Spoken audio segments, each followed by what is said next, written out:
Your colleagues in the Senate, like Senator McCain and Senator Graham, you've tangled with them on some of these matters before.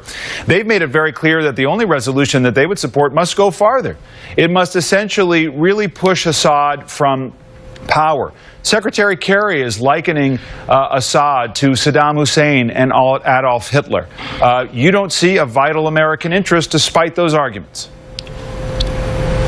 No, but I think they make an interesting and a valid point. If we're going to launch cruise missiles and it's not going to affect the outcome, basically what they're pushing for, and my interpretation of the current Obama administration's policy, is they want to fight for stalemate, then they want a negotiated settlement. They think that Assad has the upper hand now. They want to balance it out.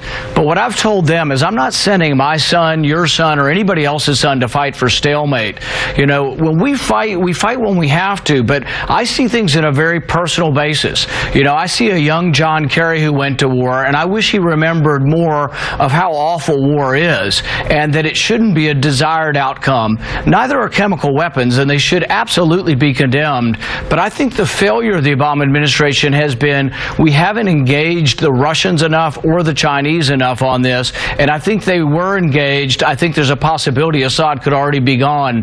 The Russians have every reason to want to keep their influence in Syria, and I think the only way they do is if there's a change in government where Assad is gone but some of the same people remain stable. That would also be good for the Christians. I think the Islamic rebels winning is a bad idea for the Christians, and all of a sudden we'll have another Islamic state where Christians are persecuted. And so I think really the best outcome for all the major powers would be a peaceful transition in government, and Russia could influence that if they told Assad no more weapons.